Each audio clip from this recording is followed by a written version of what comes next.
what I see right now with upmarket deals, big companies, digital mature companies, they're all moving the same direction, right? And it's the orange army. So I think if you want to build an agency and you love doing it around tech, like build your business around HubSpot and all of the tools that are associated to HubSpot, right? Because it's not just only HubSpot, it's like all these app partners, like that app marketplace. It has so much potential to build that business around HubSpot. On today's show, we're talking about how you build the kind of trust and long-term impact that most partners aspire to, but rarely achieve. Jasey Tielen is the co-founder of BONANA, a rising business tech partner that in just 2 years has earned HubSpot's Customer First Award in EMEA. That means not only retaining the most revenue across the region, but defining what it means to be a partner who owns the ultimate outcome, customer impact. What's even more impressive is that this wasn't part of some short-term growth hack. Jasey built BONANA on the belief that mature companies need strategic senior partners who can align people, processes, data, and tech, especially now as AI transforms how we work. He went from strategist to founder, from thinking about what agency should do to building one that actually does it. And it does it differently. I'm Sarah McDevitt, and this is Owning the Outcome. Jasey, welcome to the show. Let's get into it. Thank you, Sarah. Lovely to be here. So first of all, what is the BONANA story? Tell us all about, your business. Tell us about you. I've been in the ecosystem, HubSpot ecosystem, for 8+ years now as a user, then working at an agency, and eventually, as we all know, started with BONANA. So as a marketer, as a CRM consultant, eventually as a founder now in the beginning of BONANA, I've always seen, let's say, a gap in the ecosystem, right? So I've always seen like, hey, we really moved from a different kind of ecosystem and that needed a different kind of partner, which I didn't really see in our region specifically. 2 years ago, together with Rogier, we founded the current form of BONANA. We had such a fun project. We had a super good dynamic. And at some point, we kept calling with each other. And we're like, hey, I have this idea. You want to start something new? Let's join forces and let's kick things off. So what are the kind of main areas that the business focuses on? We have 3 pillars. So we have strategy, we have digital, and we have RevOps. The strategy one for me is really the one that's really different than what I've seen in the ecosystem in our region, is that it's really focused on go-to-market strategy. So not necessarily on marketing strategy. It's obviously part of it, but we really focus on go-to-market motions. We see, hey, you have a PLG motion. Do you have a sales-led motion?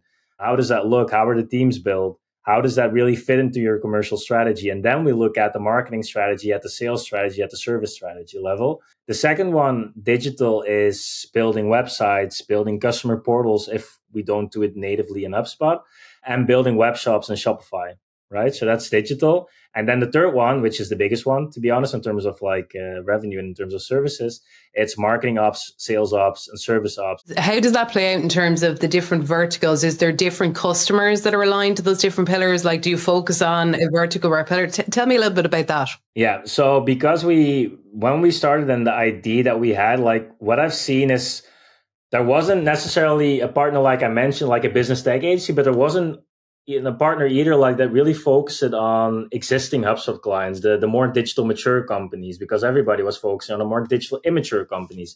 So we started off with SaaS as our biggest focus and then we went to services because services is leaning towards SaaS in terms of RevOps, in terms of methodology, right? And then we had the last one that was added was e-commerce and retail. So if you look at the 3 pillars that we have, strategy is applicable to all 3 of them. Then digital is on the website side, it's applicable to SaaS and services. On the web shop side, it's obviously applicable to e-com retail. And then the marketing ops, sales and service ops, it's applicable to all 3 of them.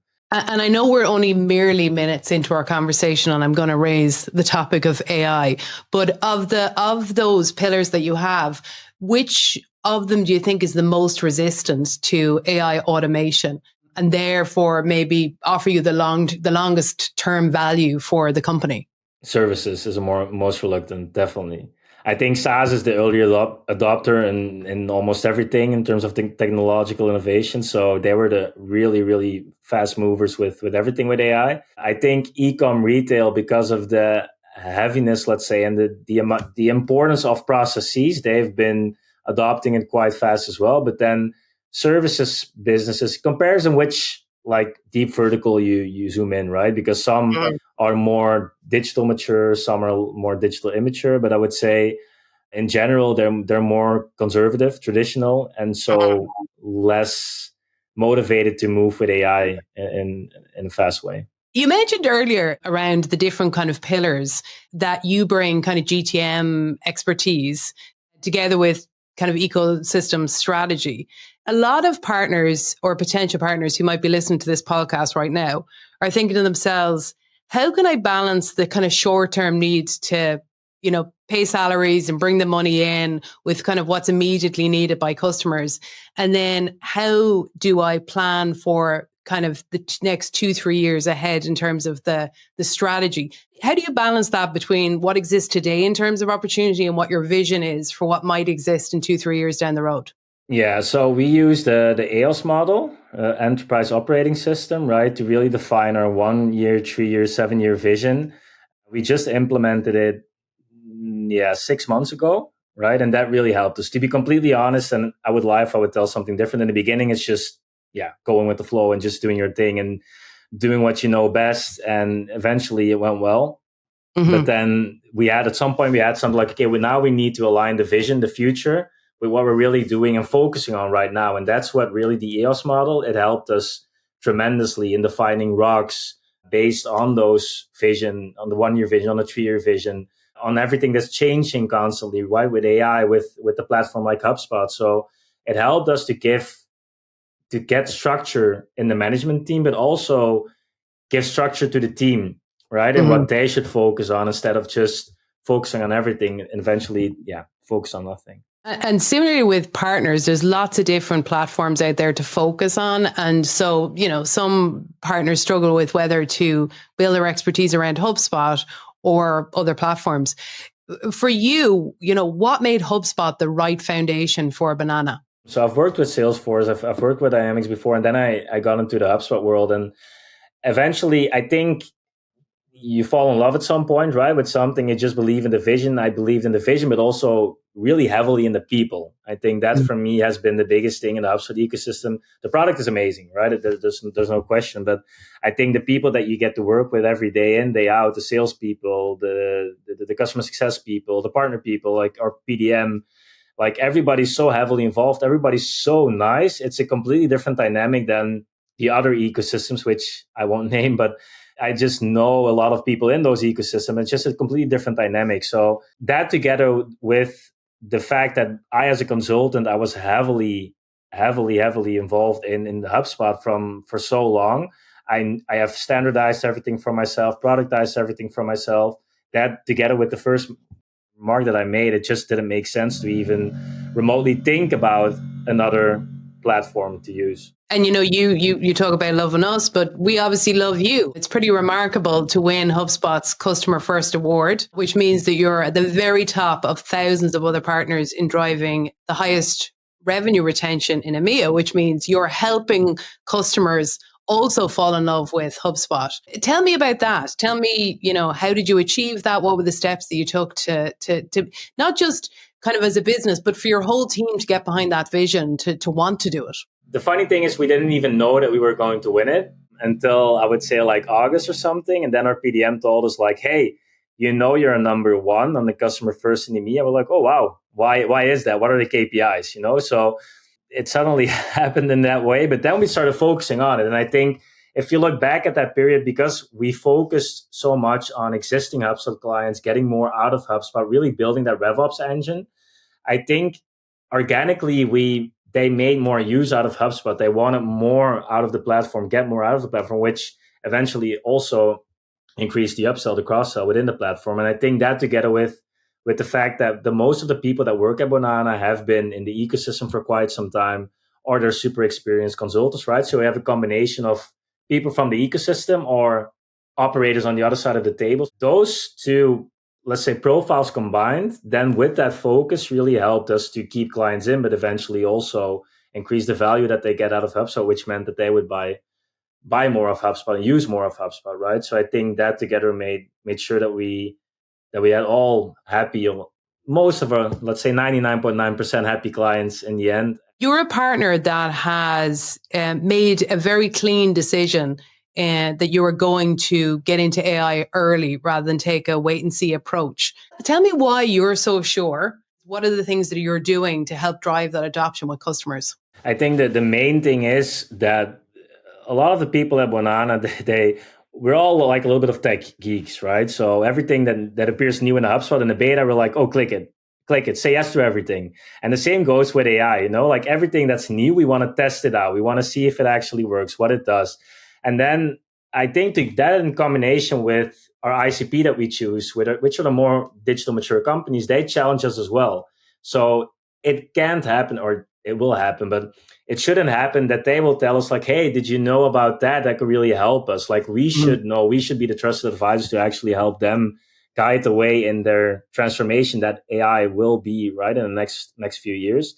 So that pushed us a little bit productizing some of the AI services, but again, with out of the box solutions, right? So we didn't reinvent the wheel. We haven't been building, we're actually building one now, but we haven't been building agents, real AI agents. So we didn't do anything custom, but we looked at out of the box solutions that are complementary to the solutions that we love, like HubSpot, and that we can use together to actually get that AI movement going without having too much friction of doing something custom for a client with long cycles and long development work. And so that's been key. And Martijn, for example, the co-founder in Belgium, like he has been really profound in actually testing everything with AI. He's constantly reading everything.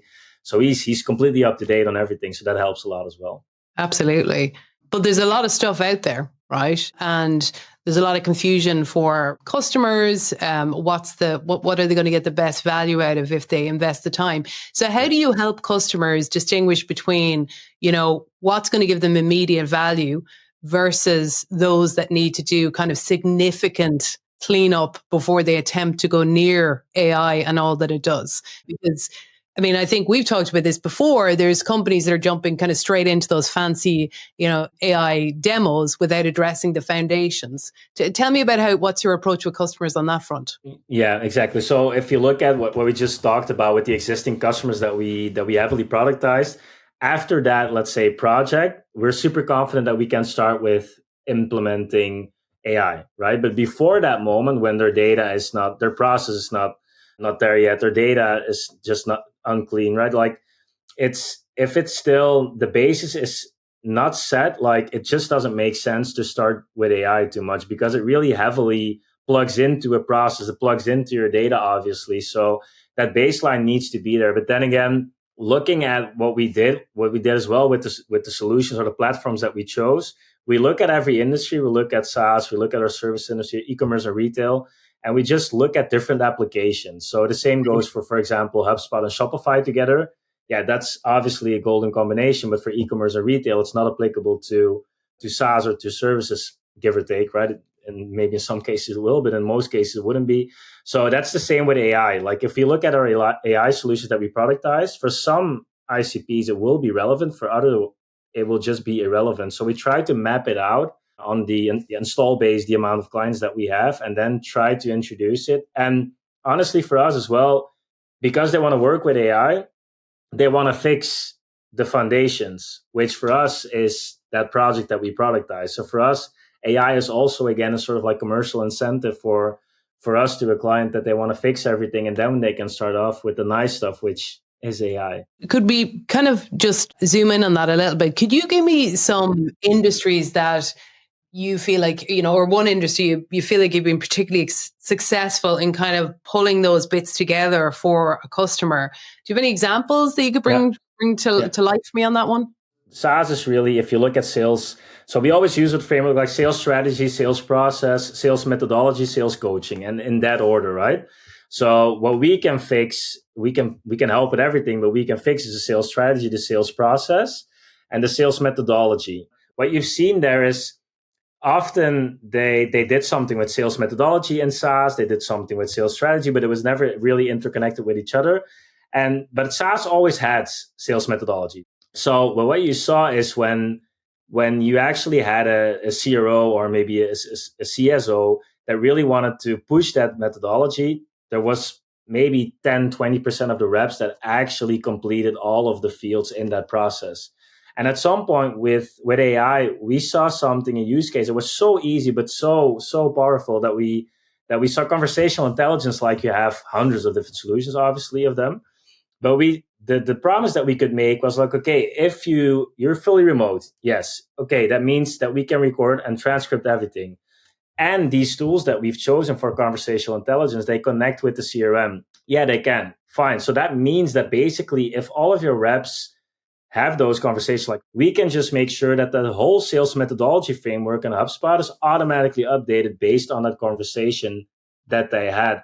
And that was not only for the methodology part, but just in close dates, amount of the deal, right? Everything was applicable. So in big sales teams has such a big impact, especially on the reporting side for management and leadership in the end, that they can actually report on those numbers in a clear and truthful way instead of hunting people to actually do the numbers and do the admin. Oh, you saw Dharmesh's post yesterday around MCP. This is obviously going to strengthen that position. Exactly. Yeah, I saw it. So for me, it's still, I need to dive in a little bit more. It's still quite new. I know it's like more, it will be more open, right? It will open up a lot of bridges. So I think that's amazing. But even now with the possibilities that you have right now, I think, and we talked about it before, but I still feel even in SaaS, with what AI can do now out of the box, which is super easy to implement, I would say like maybe 10% of our clients are really doing it. And the other ones they are thinking about it, but they're doing the thinking part, not the doer part, let's say. And when you think about even HubSpot's AI roadmap, right? And there's different elements. What made you think, hey, this is something that we need to own as a partner? Yeah, it's tough because it's going so fast, right? So I think with what has been released in the beginning with Breeze AI, we're adopting, we're using all of that ourselves as BONANA, but also for most of our clients because it's super easy, it's practical, enriching data, buyer intent, for example. So it's HubSpot, it's out of the box, it's super practical, it's easy to use. So I think we're owning all of those, let's say, more basic functionality. If you look at the more advanced functionality that's now really coming, and I really feel it's going really fast now, right? That, for example, the agents, but also the other things that are coming on the roadmap, I think we will need some time to really test it out ourselves and then eventually implement it at our clients. We have some clients that mention like, hey, we're fine if you do the testing with us, right? Just test it around with our portal. That's great, but not everybody feels that way, obviously. So we should know first 100% ourselves how it works, what the pros are, what maybe the cons are in the beginning. And if the client feels comfortable with it, and then eventually we'll try to implement it in our productized services catalog to run it at different clients. So when you think about HubSpot's kind of approach to AI in the future, which part of it do you think aligns? And I say future with absolute a pinch of salt here because, today we're talking, tomorrow something else might be true. But so I use the word future very loosely. What part of it do you think aligns with BONANA's future? The collaboration between human and agent, right? Because we focus so much on really go-to-market teams. You just see, especially in more transactional businesses, enterprise sales for me still feels a little bit different, I would say. But then on transactional business with low deal values, I think the collaboration between agents for which commercial team, for marketing, for service, for sales, the collaboration between those agents and humans, that will be our big focus in the next 6 months, 100%. If we can make sure that people are still the, let's say, quality assurance, and they can still give that human touch, but they can do the work together with an agent, which just makes our life easier, more efficient, but also more effective. If we can reach that in the next 6 months, and we have really real practical use cases with clients that we can use as case studies as well for us, but also for HubSpot, that would be great. I mean, we talked a little bit about kind of the work you're doing with the early AI implementations. What's your blueprint for helping customers to start small but think big when it comes to AI? Yeah, so we show a roadmap in which we have like 3 phases, like implement, learn, optimize. And then eventually we just show them like, hey, this is a roadmap. This is the V1, the same as we do it with HubSpot implementations, right? So we have like a V1, an MVP, and then we have the future, which eventually we need to start with the MVP. We need to start with the change management. We need to teach everybody how it really works. But then eventually we can show them the roadmap. And that roadmap is constantly changing. It keeps expanding that roadmap. So for us, it's also a really easy retainer, right? If we have that roadmap, we have a strategic plan for this year. If we are able to reach all of those goals and the collaboration is just going smooth and nicely, then eventually when we reach the end of the year, we'll have 20,000 things more for next year because it's so rapidly advancing at this point. But that's obviously a successful sale to the customer of this AI roadmap. When it comes to your own team, did they have to make a shift to how they effectively sold AI to those customers? So what's that mind shift they went through? It's definitely a mind shift because, like, I think it's about trust, right? Like AI can obviously, in terms of efficiency and effectiveness, the potential is huge, but then they need to trust it. And when you're selling something or services or maybe HubSpot together with HubSpot, like you need to sell the trust in HubSpot. Sometimes AI gives you credibility to sell the product, right? But in some other cases, they feel, especially again, the more traditional industries, they feel like it's maybe a risk or the dependency maybe. So I think now we're in the process of the new sales methodology. And I think what I really remember is like what they say, like you have the human, you have the chimp, right? In which the chimp is really just like from back then, right? Like, and the human is super rational, but the chimp is super emotional. So if you can really talk to people and talk to their identity and talk to their emotions, how it can benefit them, their business. And I think that's where what we need to shift to, because together with AI, it will be more about emotions instead of the rational of a person, right? And then what about, some of the more practical elements when it comes to, your packaging of services and the pricing of services? Now that AI is part of that equation, what have you had to shift there? It's a work in progress. So to be honest, like we productized, if you look at the implement, learn and optimize, we productized the implement for a couple of AI services that we talked about, one use case, right? So we can, in terms of scoping, we can definitely scope that in a really good way.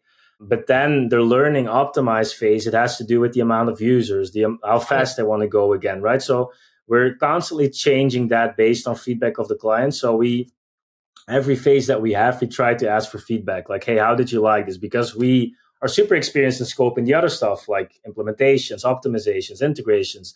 But this is something completely new. It's really hard to estimate like how much time will it really take us to change this, to optimize this. So I think, and it will remain to be so for the remainder of this year, like we will need to optimize our packaging and the pricing associated to that. So I would lie if I would say like, hey, it's written in stone and it's working 100%. We definitely need to iterate step by step. I think that's an honest answer. And I think that's the journey that a lot of partner businesses are going through right now.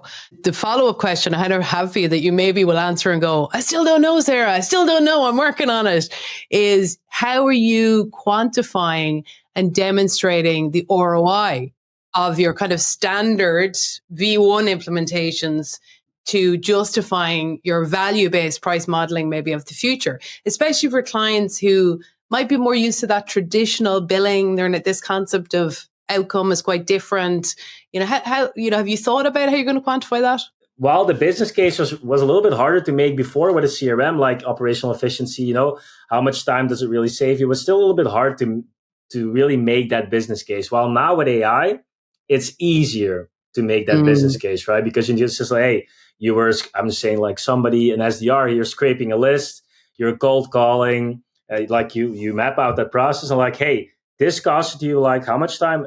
1.5 day a week. Now this will cost you an hour per week because AI will do the work for you. At some point, what I'm thinking about is calculating, if you look at the average hourly rate that an employee has at that company, you just multiply with the amount of time that they will save, and that will be one of the parts of your business case if you look at AI software together with CRM like HubSpot. As you think about kind of your own journey, what you've been through in the past, what you're currently, which is a lived experience for you as you go through this AI evolution and shift. For kind of any aspiring entrepreneurs that are looking to build from scratch, what's your advice to them? You need to do what you like, right? Because like entrepreneurship, it's just, I underestimated it heavily. So in terms of, I think when you really like what you do, you have passion about it, just go do it, right? Because in the end, it will always be worth it. Together with AI, it will create more gaps between who is going in the right direction, who's maybe still a little bit caught up in the past, right? So I think choosing that right direction from the get-go is really important. To be honest, that we were super lucky with what we chose to be a business tech agency. Most of the direction that we chose is actually really matching now with what's happening with AI, right? Because it really ties into each other really heavily. So I think when there's people that have passion with processes, with go-to-market engineers, how much a lot of them call themselves, if you really feel that passion, I would just deep dive in the ecosystem and just build that agency, because you can do more than you actually think that you can do at this point. Because if you have the knowledge, if you have the expertise of being in the field, that's a super, super strong point. If you actually build that agency, you can teach the people that join the agency first and how they should do the work. And I think there's a lot more people out there that they can actually be part of that HubSpot ecosystem and can grow together with HubSpot. But they might be in the phase that I was before of like thinking about it, but not doing it. So do you think HubSpot is one of the best places in the world to grow your business? As a partner, 100%. What I know, and again, the other ecosystem in the CRM space, I know all of them. I'm 100% confident that HubSpot is the best place to grow your business. Again, what I said in the beginning, I really believe in the vision and the future of HubSpot. And I think what I see right now with upmarket deals, big companies, digital mature companies, they're all moving the same direction. If you want to build an agency and you love doing it around tech, like build your business around HubSpot and all of the tools that are associated to HubSpot, right? Because it's not just only HubSpot, it's like all these app partners, like that app marketplace. It has so much potential to build that business around HubSpot, especially even in the Benelux, but also in general in EMEA. There's so much potential still there, and especially looking at the growth for the next few years. So yeah, that would be my biggest advice. Well, thanks for joining us on the show, Jasey. Really appreciate having you here. And remember, if you like what you're hearing on Own the Outcome, make sure you subscribe for new episodes that drop every week.